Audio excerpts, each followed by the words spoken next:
The other day I heard an influencer or a guru on YouTube saying that using lavalier mics should be a last resort. Well, this may be true if your job is on a movie set or a documentary or something like that, but for the regular YouTube shooter, a lavalier mic's a great thing. If you use a mic that requires booming, you're nearly going to have two people to shoot. You're going to have your cameraman and your boom operator for your microphone, and maybe somebody to record the audio too, if you're not recording into your camera. So it's a lot of trouble, and a lavalier solves a lot of those problems. So we use the lavalier mic here when we record outside. We use it quite a bit. It's pretty good about rejecting the background sounds, and we have plenty of those. You know, we live out here on a farm in Philippines, and we have a lot of obstacles to recording sound. Some of our background sounds include chickens, goats, ducks, cats, birds, and at night, a chorus of about 1,000 frogs in the little pond behind our house. So we've got a lot of background noise to deal with. We also have rainy season here, and all the houses around here have metal roofs. That's an obstacle too. Any building that you're in, it's going to be like recording inside a drum. So we do the best we can with that. Actually, most of our voiceovers turn out pretty good. We've been using Boya HM100 dynamic mics for the voiceovers, and they're pretty good at rejecting the background noise that we have here on the farm. They especially sound good with Rhea's voice. Today I wanted to discuss recording inside. We need to do our voiceovers and sometimes some interviews and things like that here in the house. And we don't really have a room for that. I have my editing room. I call it the mistreated room. It's not a treated room, but it's not totally bare. It's got hard floors, hard walls, hard ceiling. And the only thing that really breaks up the echoes is the curtains, some backdrops that I hang around, things like that. My desk, chairs, that sort of stuff.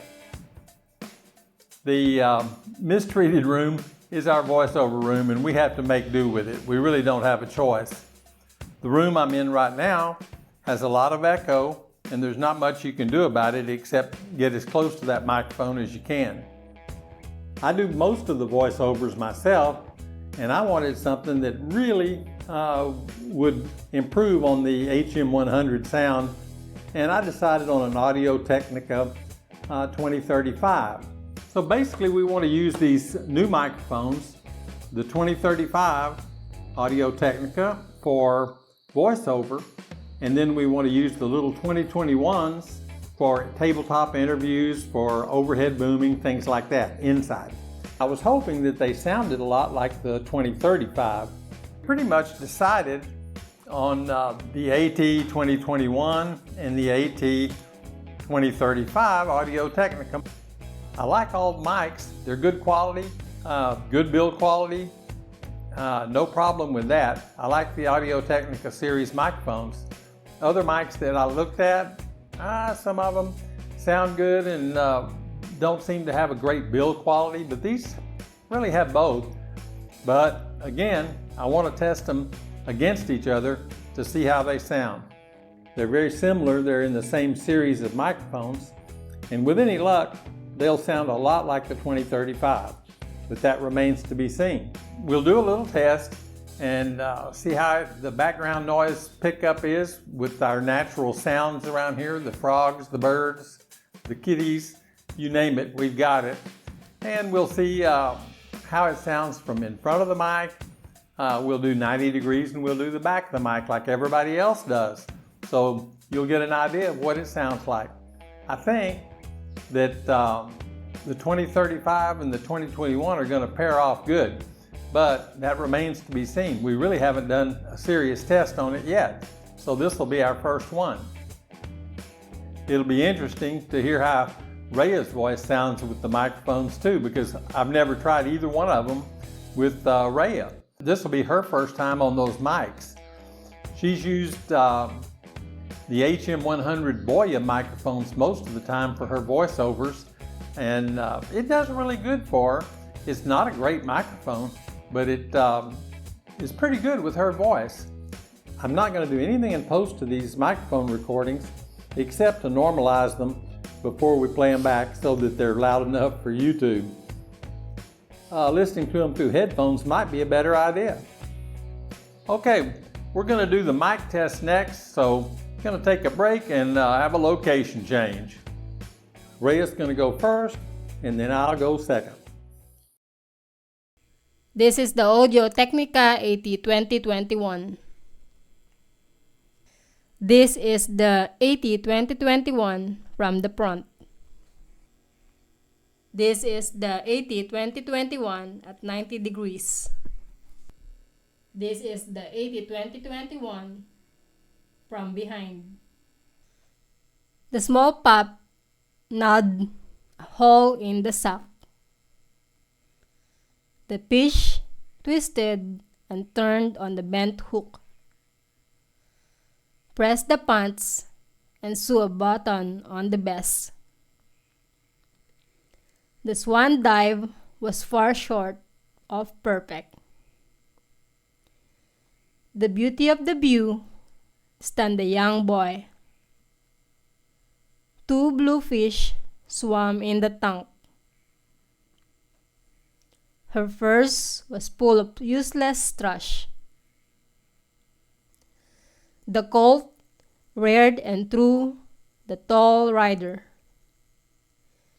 It snowed, rained, and hailed the same morning. Reed burst out loud for pleasure. This is the Audio Technica AT2035. This is the AT2035 from the front. AT2035 at 90 degrees. This is the AT2035 from behind.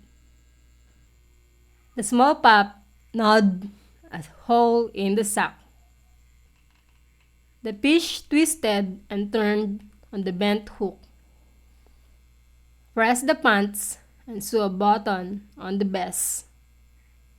The swan dive was far short of perfect.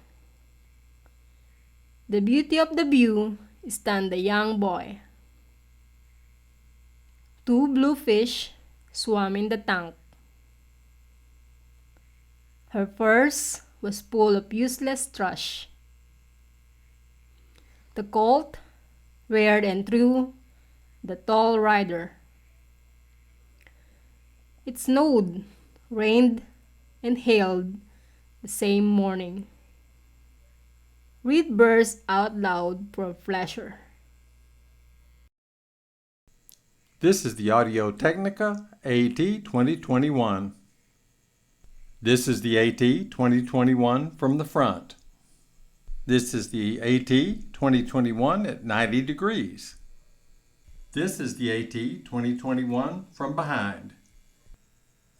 The small pup gnawed a hole in the sock. The fish twisted and turned on the bent hook. Press the pants and sew a button on the vest. The swan dive was far short of perfect. The beauty of the view stunned the young boy. Two blue fish swam in the tank. Her purse was full of useless trash. The colt reared and threw the tall rider. It snowed, rained, and hailed the same morning. Read verse out loud for pleasure.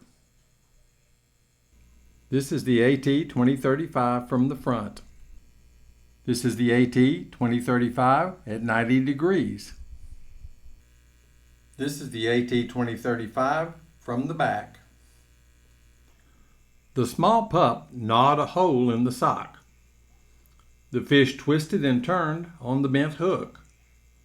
Press the pants and sew a button on the vest.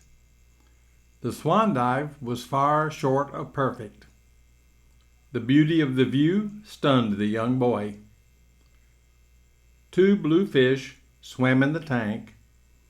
Her purse was full of useless trash. The colt reared and threw the tall rider. It snowed, rained, and hailed the same morning. Read verse out loud for pleasure. YouTube for us is just a hobby.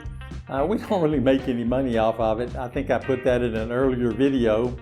If you'd like to give us a little help along, it would really be nice if you'd use Patreon or buy me a coffee to make a little contribution to the channel so we can keep our work up. We really enjoy doing it. We enjoy having you guys watch and comment. Hey, Rhea made a good point about, hey, if this is your hobby, why do you need contributions? Well, we need it for lots of little things. Being our hobby, we can't afford to spend all of our money on our gear and equipment. The main thing we need help with is just expendables. Background cloth, background paper, cables, batteries, things like that. And it'll help us keep on doing this hobby. We've made 450 plus videos in the last 5 years, and we really want to keep it up. It's a lot of fun for us, and we hope you find it entertaining too. This is JR, the TechSpat OTG, saying thanks for watching.